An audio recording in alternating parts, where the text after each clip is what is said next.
ఆశ్రమం కాంపౌండ్‌లో సాయంత్రం వేళ చల్లటి గాలి వీస్తోంది. అక్కడ ఉన్న ఒక పాత రాతి బల్లపై 75 ఏళ్ల రాఘవరావు గారు ఒంటరిగా కూర్చొని ఉన్నారు. ఆయన చేతులు వణుకుతూ ఉంటే, ఆ వణుకుతున్న చేతులతో ఒక చిన్న ఎండిపోయిన రొట్టె ముక్కను తిందామని చూస్తున్నారు. ఆ రొట్టె ముక్కను చూస్తున్నప్పుడు ఆయన కళ్ళ వెంట నీళ్లు కారి, ఆ నీటి చుక్కలు నేరుగా ఆ రొట్టెపైనే పడ్డాయి.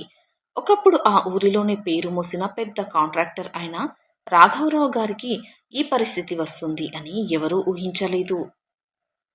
ఆయన తన జీవితాంతం కష్టపడి సంపాదించిన డబ్బుతో ఒక పెద్ద 3 అంతస్తుల బంగళాను ఎంతో ఇష్టంగా నిర్మించుకున్నారు. భార్య చనిపోయిన తర్వాత తన ఏకైక కొడుకు సురేష్, కోడలు లలితలే తన సర్వస్వం అని ఆయన నమ్మారు. కొడుకు అడిగిందే తడువుగా తన వ్యాపారాన్ని, చేతిలో ఉన్న డబ్బును పూర్తిగా అతనికే అప్పగించేశారు. కానీ ఆస్తి మొత్తం చేతికి రాగానే సురేష్ మరియు లలితల ప్రవర్తనలో మార్పు రావడం మొదలైంది. ప్రతి చిన్న విషయానికి తండ్రిని విసుక్కోవడం, ఇంట్లో పని మనిషి కంటే హీనంగా చూడడం అలవాటుగా చేసుకున్నారు. ఆ బంగళాలో రాఘవరావు గారికి కనీసం ఒక చిన్న మంచం వేసుకొని పడుకోవడానికి కూడా ప్రశాంతత లేకుండా చేశారు. చివరికి ఒకరోజు రాత్రి సురేష్ ఒక పెద్ద పత్రం తెచ్చి, నాన్న, ట్యాక్స్ గొడవలు రాకుండా ఉండాలంటే ఈ ఇల్లు నా పేరు మీద రాసేయ్ అన్నాడు. కొడుకుపై ఉన్న నమ్మకంతో ఆ ఇల్లే తన ప్రాణం అనుకున్న రాఘవరావు గారు ఏమాత్రం ఆలోచించకుండా సంతకం చేసేశారు.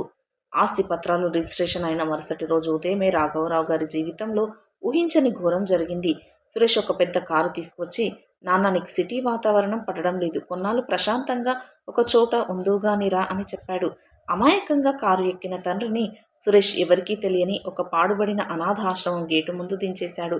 ఇక నుండి నువ్వు ఇక్కడే ఉండాలి, ఇంటికి రావాలని చూస్తే బాగుండదు అని చెప్పి సురేష్ వెనక్కి చూడకుండా వెళ్ళిపోయాడు.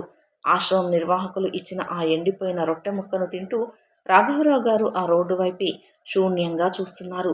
ఆయన మనసంతా ఒక్కడే, ఒక వ్యక్తి గురించి ఆలోచిస్తుంది. అతనే తన ప్రాణాల కంటే ఎక్కువగా ప్రేమించే మనవడు కార్తీక్. కానీ కార్తీక్ 5 ఏళ్ల క్రితమే దేశ సరిహద్దుల్లో సేవ చేయడానికి ఇండియన్ ఆర్మీలోకి వెళ్ళిపోయాడు. తాతయ్య ఇక్కడ ఉన్నాడనే నిజం అతనికి అస్సలు తెలియలేదు. సరిగ్గా అదే సమయంలో సరిహద్దులోని మంచు పర్వతాల మధ్య ఒక పెద్ద సైనిక బేస్ క్యాంప్ ఉంది. అక్కడ ఒక సాహసోపేతమైన మిషన్ను విజయవంతంగా పూర్తి చేసి యంగ్ ఆర్మీ ఆఫీసర్ కార్తీక్ తన క్యాబిన్కి తిరిగి వచ్చాడు.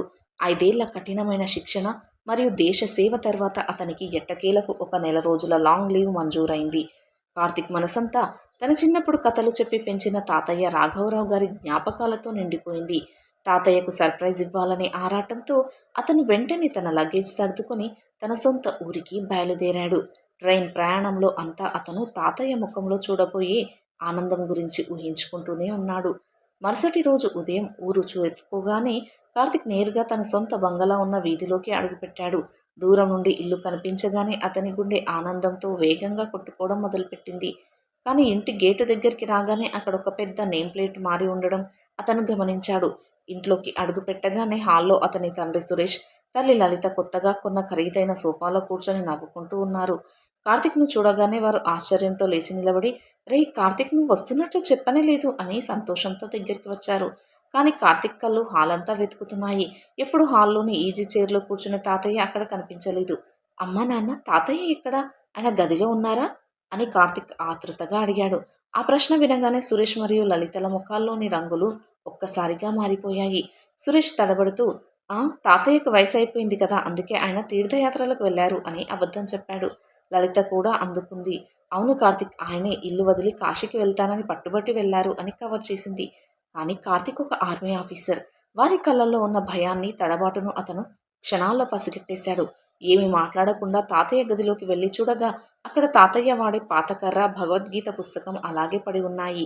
తీర్థయాత్రలకు వెళ్లే వ్యక్తి తన ప్రాణప్రదమైన వస్తువులను వదిలి వెళ్లడని కార్తిక్కు అర్థమైంది. తన తల్లిదండ్రులు ఏదో పెద్ద నిజం దాస్తున్నారని గ్రహించిన కార్తిక్ ఎలాగైనా తాతయ్య అసలు రహస్యాన్ని ఛేదించాలనుకున్నాడు. కార్తిక్ ఆ రాత్రి అంతా నిద్రపోకుండా తన తాతయ్యను ఎలా కనిపెట్టాలా అని ఆలోచిస్తూనే ఉన్నాడు. మరుసటి రోజు ఉదయం సురేష్ ఆఫీస్కి వెళ్ళగానే కార్తిక్ ఇంట్లోని పాత సర్వెంట్ రామును సీక్రెట్గా రూమ్లోకి పిలిచాడు. రాము చేతులు పట్టుకొని, రాము కాక, నువ్వు మా ఇంట్లో 30 ఏళ్లుగా ఉన్నావు. తాతయ్య ఎక్కడున్నారో నీకు ఖచ్చితంగా తెలుసు, నిజం చెప్పు అని బ్రతిమలాడాడు. రాము భయంతో వణికిపోతూ చుట్టూ చూశాడు. అయ్యా, నేను నిజం చెప్తే మీ నాన్న నన్ను పనిలోంచి తీసేస్తారు అన్నాడు ఏడుస్తూ. నేను ఒక ఆర్మీ ఆఫీసర్‌ని కాక నీకు ఏ ప్రమాదం రాకుండా నేను చూసుకుంటాను. దయచేసి చెప్పు అని కార్తీక్ ధైర్యం చెప్పాడు. అప్పుడు రాము కన్నీళ్లు పెట్టుకుంటూ ఆ రోజు రాత్రి సురేష్ మరియు లలిత కలిసి రాఘవరావు గారిని ఎలా మోసం చేశారో మొత్తం చెప్పాడు. ఆస్తి కాగితాలపై సంతకాలు చేయించుకొని ఆయన్ను బలవంతంగా కారులో ఎక్కించి ఒక అనాథాశ్రమంలో పడేసిన దారుణాన్ని వివరించాడు. ఆ మాటలు వింటుంటే కార్తీక్ ఒంట్లోని రక్తం ఒక్కసారిగా మరిగిపోయింది. అతని కళ్ళు కోపంతో ఎర్రగా మారాయి. కన్న తండ్రిని అంత ఆస్తి ఇచ్చిన మహానుభావుడిని అలా రోడ్డున పడేస్తారా అని అతని గుండె పగిలిపోయింది. ఆ అనాథాశ్రమం ఎక్కడుందో నీకు తెలుసా కాకా? అని కార్తీక్ గంభీరమైన స్వరంతో అడిగాడు. రాము ఒక పాత కాగితం ముక్కపై ఆశ్రమం ఉన్న అడ్రస్‌ను రాసి కార్తీక్ చేతిలో పెట్టాడు. ఆ కాగితం తీసుకోగానే కార్తీక్ ఒక్క క్షణం కూడా ఆలస్యం చేయకుండా తన మిలిటరీ జీప్ కీస్ తీసుకుని బయటకు నడిచాడు. హాల్లో ఉన్న లలిత కార్తీక్ ఎక్కడికి వెళ్తున్నావు? భోజనం టైం అయింది అని అరిచింది. కానీ కార్తీక్ ఆమె వైపు చూడకుండానే ఒక పెద్ద తప్పును సరిదిద్దడానికి వెళ్తున్నాను అని చెప్పి జీప్ స్టార్ట్ చేశాడు. జీప్ నడుపుతున్నంతసేపు కార్తీక్ మనసులో తాతయ్య పడిన ఆ నరకం గుర్తొచ్చి కన్నీళ్లు ఆగలేదు. నగర శివార్లోని ట్రాఫిక్ను దాటుకుంటూ ఆ పాత అనాథాశ్రమం ఉన్న ప్రాంతానికి అతని జీప్ వేగంగా దూసుకుపోయింది. ఆ ప్రాంతం చాలా నిశ్శబ్దంగా, కనీస సదుపాయాలు కూడా లేని ఒక పాడుబడిన ఇల్లులా అనిపించింది. జీప్ ఆపి దిగిన కార్తీక్ తన మిలిటరీ డ్రెస్‌లోనే ఆశ్రమం మెయిన్ గేట్‌ను తోసుకుంటూ లోపలికి అడుగుపెట్టాడు. అక్కడున్న వృద్ధులందరూ ఒక ఆర్మీ ఆఫీసర్ రావడం చూసి ఆశ్చర్యంగా అతని వైపే చూడసాగారు. కార్తీక్ కళ్ళు ఆ గుంపులో కేవలం ఒకే ఒక్క ముఖం కోసం విపరీతమైన ఆరాటంతో వెతుకుతూ ఉన్నాయి. మైదానం చివరన ఉన్న ఆ పాత రాతి బల్లపై కూర్చొని ఉన్న వృద్ధుడిపై కార్తీక్ దృష్టి పడింది. వణుకుతున్న చేతులతో ఎండిపోయిన రొట్టె ముక్కను తింటున్న ఆ ముసలాయన మరెవరో కాదు, తన ప్రాణ సమానమైన తాతయ్య రాఘవరావు గారే. ఎప్పుడూ తెల్లటి ఖరీదైన కుర్తాలో రాజసంగా ఉండే తాతయ్య ఈరోజు మాసిన పాత బట్టలతో అలా ఉండడం చూసి కార్తీక్ గుండె ఒక్కసారిగా ఆగిపోయినంత పనైంది. కార్తీక్ అడుగులు తడబడుతుంటే నెమ్మదిగా నడుచుకుంటూ తాతయ్య కూర్చున్న బల్ల వైపు వెళ్ళాడు.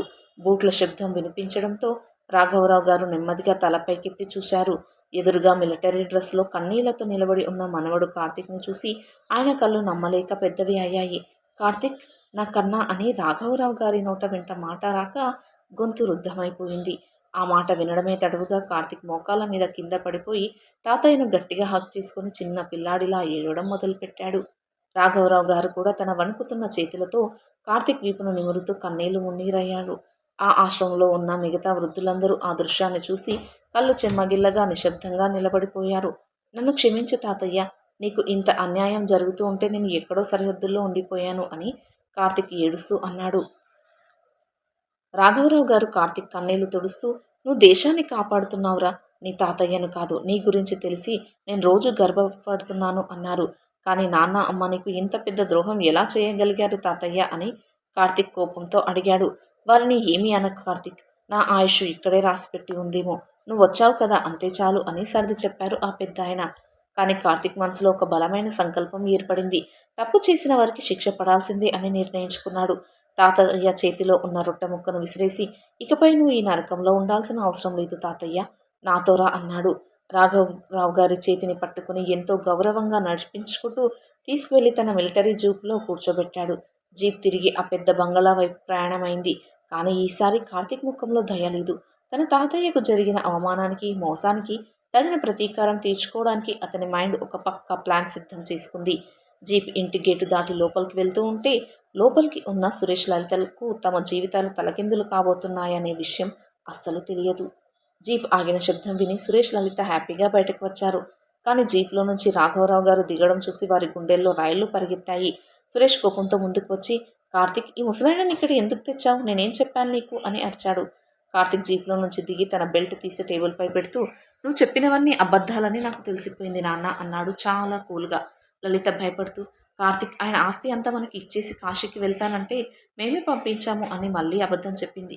ఇక చాలు ఆపండి మీ నాటకాలు అని కార్తీక్ గంభీరమైన స్వరంతో గర్జించేసరికి ఆ ఇల్లంతా ఒక్కసారిగా నిశ్శబ్దమైపోయింది. కార్తీక్ తన జేబులో నుంచి ఒక పెద్ద లీగల్ నోటీస్ మరియు కొన్ని పత్రాలను తీసి సురేష్ ముఖం మీద పడేశాడు. నువ్వు తాతయ్య దగ్గర మోసంతో సంతకం చేయించుకున్న ఆస్తి పత్రాలు చట్టబద్ధంగా చెల్లవు నాన్న అని కార్తీక్ షాక్ ఇచ్చాడు. ఎందుకంటే ఈ ఇల్లు ఈ ఆస్తి తాతయ్య సంపాదించిన నేను ఆర్మీలో జాయిన్ అయ్యే ముందు దానికి లీగల్ వారసుడిగా నన్ను రాశారు అని వివరించాడు. నువ్వు చేసుకున్న రిజిస్ట్రేషన్ పత్రాలపై నా సంతకం లేదు కాబట్టి కోర్టు ఆ పత్రాలను కొట్టేసింది. ఇప్పుడు ఈ ఇంటికి పూర్తి యజమానిని నేనే అని కార్తీక్ స్పష్టం చేశాడు. ఆ మాట వినగానే సురేష్ కాళ్ళ కింద భూమి కదిలిపోయినట్లయింది. లలిత తల పట్టుకొని కూలబడిపోయింది. అంతలోనే ఇంటి బయట ఒక పెద్ద పోలీస్ జీపు వచ్చి ఆగింది. అందులో నుంచి సీనియర్ పోలీస్ ఆఫీసర్ లోపలికి వచ్చారు. కార్తీక్ తన తండ్రి వైపు చూస్తూ, కన్న తండ్రిని మోసం చేసి అనాథాశ్రమంలో పడేసినందుకు సీనియర్ సిటిజన్ ప్రొటెక్షన్ యాక్ట్ కింద మీ ఇద్దరిపై కేసు పెట్టాను అన్నాడు. పోలీసులు ముందుకు వచ్చి సురేష్ లలితల చేతులకు లాక్ వేయడానికి సిద్ధమయ్యారు. సురేష్ రాఘవరావు గారి కాళ్ళ మీద పడి, నాన్న నన్ను క్షమించు, తప్పు చేశాను, పోలీసులకు చెప్పి కేసు విత్డ్రా చేయించు అని ఏడవడం మొదలుపెట్టాడు. కానీ రాఘవరావు గారు ఏమీ మాట్లాడకుండా తల తిప్పుకున్నారు. ఎందుకంటే ఆయన కొడుకు చేసిన గాయం అంత పెద్దది. కార్తీక్ పోలీసులతో, సార్ వీరిని ఇప్పుడే అరెస్ట్ చేయకండి, ముందు ఈ ఇల్లు ఖాళీ చేయించి రోడ్డుపైకి నెట్టేయండి అని ఆర్డర్ వేశాడు. పోలీసులు సురేష్లు లలితలను చెరో చెయ్యి పట్టుకుని వారు వేసుకున్న ఖరీదైన బట్టలతోనే ఇంటి గేటు బయటకు తోసేశారు. ఒకప్పుడు తండ్రిని రోడ్డున పడేసిన ఆ కొడుకు కోడలు ఈరోజు ఏమీ లేని అనాథల్లా అదే రోడ్డుపై నిలబడ్డారు. కార్తీక్ తన తాతయ్యను ఎంతో గౌరవంగా హాల్లోని ఈజీ చైర్లో కూర్చోబెట్టి ఆయన కాళ్లకు నమస్కారం చేశాడు. చివరకు అన్యాయం అంతమై కన్న తండ్రిని గౌరవించిన మనవడి రూపంలో ఆ ఇంటికి అసలైన ధర్మం మరియు న్యాయం చేకూరాయి.